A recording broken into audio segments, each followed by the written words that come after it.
Hello students, welcome class 7 इन subject English. इस video में हम क्लास 7 की इंग्लिश की बुक का chapter first the last child को पढ़ेंगे। जैसे कि चैप्टर के नेम से पता चलता है कि इस चैप्टर में किसी खोए हुए बच्चे के बारे में वर्णन किया गया है। इसमें एक बच्चा अपने माता पिता के साथ एक मेले में जाता है। बच्चा बहुत खुश होता है। उस बच्चे को बहुत सारी चीज़ें जैसे खिलौने, मिठाइयाँ, गुब्बारे लेने की इच्छा होती है, लेकिन उसके पेरेंट्स उस बच्चे को यह सब दिलाने से मना कर देते हैं। फिर आफ्टर सम टाइम वह बच्चा मेले में खो जाता है। तभी एक दूसरा आदमी उस बच्चे को लेकर वो सारी चीज़ें, मिठाइयाँ, खिलौने, गुब्बारे दिलाने का प्रयास करता है, लेकिन अब वह बच्चा यह सब लेने से मना कर देता है और रोता रहता है, और वह बच्चा अब अपने पेरेंट्स के पास जाना चाहता है। It was the festival of spring. बसंत का त्यौहार था। From the wintry shade of narrow lanes and alleys, ठंडी छाया के पतले गलियों पगडंडियों से emerge a gaily clad humidity thick. लोगों की भीड़ सुंदर कपड़े पहनकर ऐसे निकली एज जैसे a crowd of bright coloured rabbit issuing from a warren. Warrens होता है जहां पर खरगोश रहते हैं। लोगों की भीड़ ऐसे निकली जैसे रंग बिरंगे खरगोश एक साथ अपने बिल से निकलते हों। And entering the flooded sea of sparkling silver sunshine outside the city gate. शहर के गेट के बाहर की तरफ चमकती हुई चांदी के समान धूप के उमड़ते बादल में लोगों का भीड़ प्रवेश कर जाता है। स्पीड टुवर्ड द फेयर, लोग मेले की तरफ तेजी से चले जा रहे थे। सम वॉक्ड, मेले में कुछ लोग पैदल जा रहे थे। सम रोड ऑन द हॉर्सेस, कुछ लोग घोड़े पर बैठकर मेले देखने जा रहे थे। Other side being carried in bamboo and bullock cart, और कुछ लोग मेले में बांस की गाड़ियों या बैलगाड़ियों पर बैठकर जा रहे थे। One little boy ran between his parents' legs, brimming over with life and laughter as the joys. मस्ती व खुशी से भरा हुआ एक छोटा सा बच्चा अपने माता पिता के पैरों के बीच में से दौड़ता हुआ मेला देखने के लिए चला जा रहा था। स्माइलिंग मॉर्निंग, मुस्कुराता हुआ वह सवेरा, with its open greeting and unshamed invitation to come over away into the field full of flowers and songs. फूलों और गीतों के खेतों से होकर आने वाले लोगों का वह मुस्कुराता सवेरा बधाई और खुला निमंत्रण दे रहा था। स्टूडेंट्स, आज हम क्लास 7 की इंग्लिश के बुक का फर्स्ट चैप्टर का सेकंड पैराग्राफ पढ़ेंगे।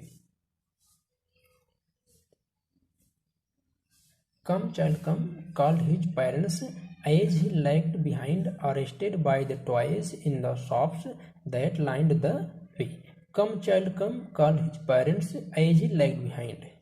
जब वह बच्चा पीछे रह गया तो उसके पेरेंट्स ने बुलाया, कम चाइल्ड कम, कि मेरे बच्चे वापस आ जाओ, मेरे पास आ जाओ। अरेस्टेड बाय द टॉयज, जो खिलौनों के आकर्षण में रहकर पीछे हो गया था। In the shops that line the way, जो दुकान में खिलौने लाइन लगाकर रखी हुई थी, उन खिलौनों के आकर्षण में आकर वह बच्चा पीछे रह गया था। तो उसके माता पिता ने बुलाया, कम चाइल्ड कम, कि मेरे बच्चे मेरे पास आ जाओ। ही हरीड टुवर्ड्स हिज पेरेंट्स, अपने माता पिता की बात सुनकर वह बच्चा तुरंत अपने माता पिता की तरफ आया। His feet obeyed to their calls, उसके पैर अपने माता पिता के प्रति आज्ञाकारी थे। कहने का मतलब यह है कि जब उसके माता पिता ने उस बच्चे को बुलाया तो उसके पैर तुरंत उनके माता पिता की तरफ चल दिए। His eyes still lingering on the receding toys, जब अपने माता पिता के पास आ रहा था तो तब भी उस बच्चे की निगाह, लिंगर मीन्स टिका होना, रिसीडिंग मीन्स दूर होते हुए, तब भी उस बच्चे की निगाहें उस दूर होते खिलौने पर टिकी हुई थी। As he came to where they had stopped to wait for him as he came to where they had stopped to wait for him. जहां पर बच्चे के माता पिता इंतजार कर रहे थे, जब बच्चा वहां पर आया, he could not suppress the desire of his heart. तो बच्चा अपने मन की इच्छा को नॉट सप्रेस, नहीं दबा पाया, नहीं छिपा पाया. इवन दो, यद्यपि ही विल न्यू, वो अच्छी तरह से जानता था, the old cold stare of refusal in their eyes, यद्यपि वह बड़ी अच्छी तरह से अपने माता पिता की निगाहों में वह इनकार की भावनाओं को जानता था. कहने का मतलब यह है कि बच्चा यह जानता था कि यदि मैं अपने माता पिता से खिलौने के लिए कहूँगा तो वह मना कर देंगे.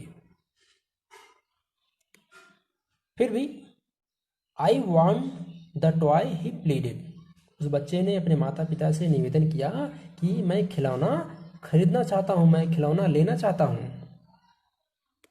His father looked at him red eyed in his familiar trends way. Trends होता है क्रूर, फैमिलियर परिचित, रेड आइड लाल आंखों से या गुस्से से.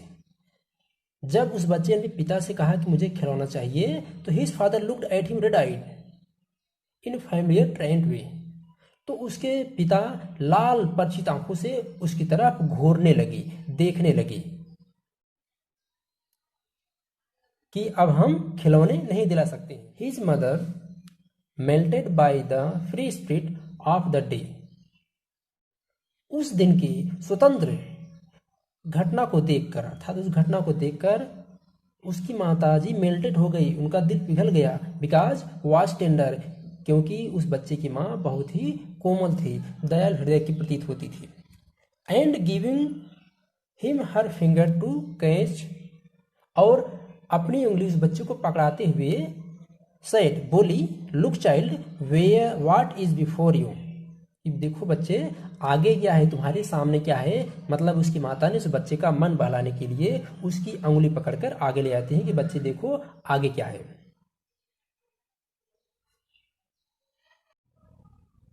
The fine disgust of the child's unfulfilled desire, बच्चे की अधूरी इच्छा के कारण हल्की निराशा, had hardly been quelled, quelled होता है दमन होना, in the heavy pouting, pouting में होता है मुंह फुलाना, सॉफ्ट सिसकी, pouting soft of a breath mother, अर्थात बच्चे की अधूरी इच्छा के कारण वो हल्की निराशा, बड़ी कठिनाई से सिसकी के रूप में माँ नाम ली था, अर्थात वह सिसकी के रूप में माँ का नाम पुकारने लगा.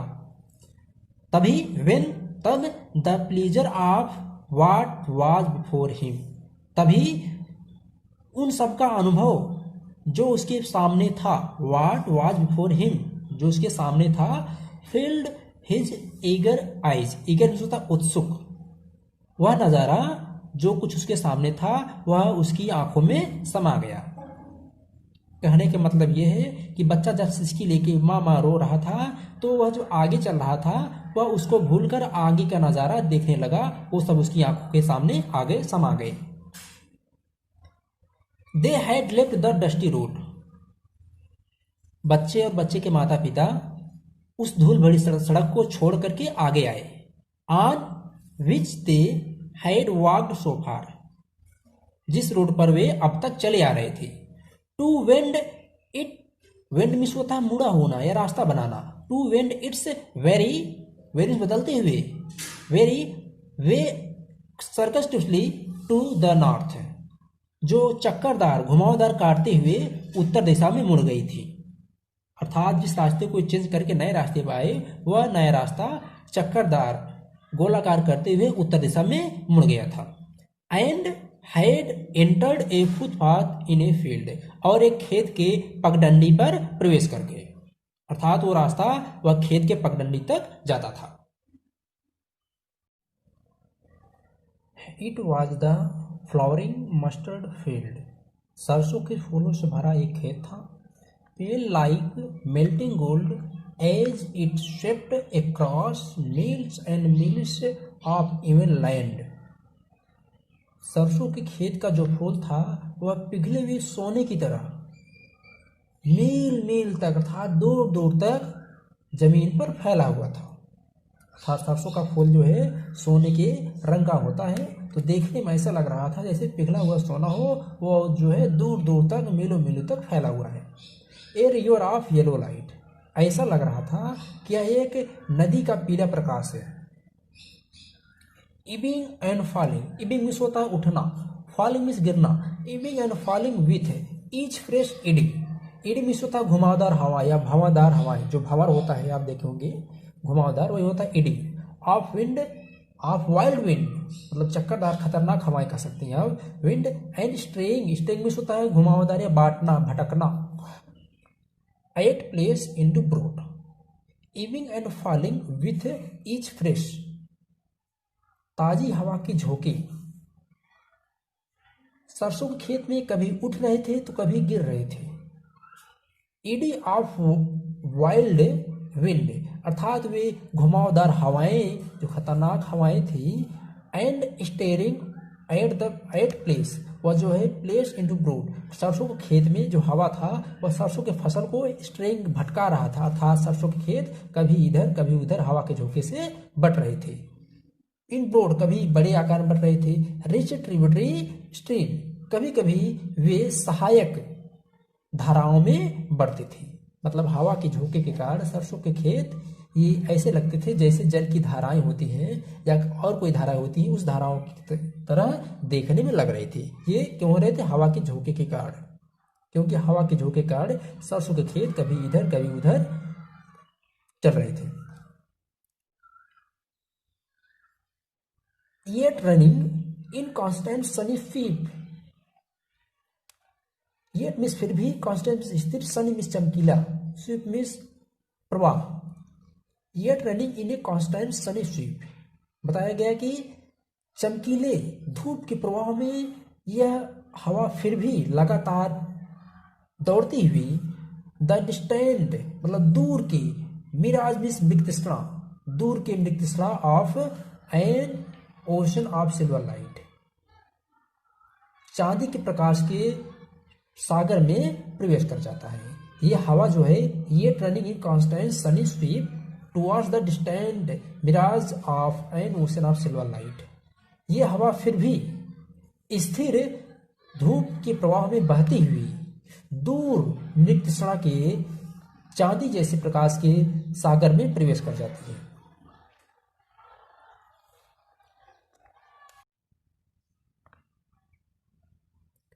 वेयर इट एंडेड, जहां पर सरसों का खेत समाप्त होता है। On a side stood a dense group of low mud walled house put into relief bath by the lower form of a denser crowd of yellow robed men and women. Yellow means पीला, robe means कपड़े पहने हुए, mud wall होता है कच्ची दीवार या कच्ची घर। जहां पर सरसों का खेत समाप्त होता है वहां पर उसके एक किनारे निचले स्तर पर, मिट्टी के निचले स्तर पर मिट्टी के कई घर बने हुए थे, जिसके किनारे डेंसर मीन्स घनी भीड़, डेंसर मीन्स घना, क्राउड मीन्स भीड़, जिसके किनारे या जिसके पास या कच्चे घर के पास पीले वस्त्र पहने महिलाओं और औरतों का एक समूह जा रहा था। And by high pitch sequence of string, और उनके समूह से, हाई पिच में से एक समूह या घेरा कर सकते हैं, एक सुर कर सकते हैं। By high pitched sequence of whistling, उस भीड़ से सीटी बजाने की आवाज आ रही थी। क्रैकिंग चरचराहट की आवाज आ रही थी। स्क्वेइंग चू चू करने की आवाज आ रही थी, चूहे की आवाज करने या पक्षी की आवाज करने की तरह तरह की आवाजें आ रही थी।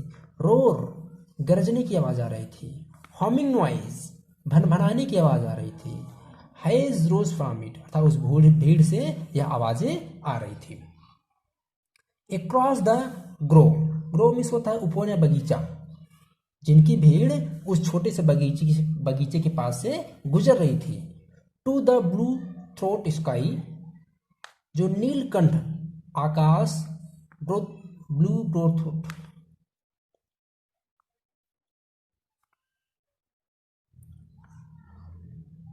To the blue throat sky like the wired, wired means होता है अनोखा, ब्लू थ्रोटेड मीन्स होता है नीलकंठ आकाश, अर्थात वह जो आवाज थी वह नीलकंठ आकाश की तरफ एक अनोखे रूप में उभर रही थी।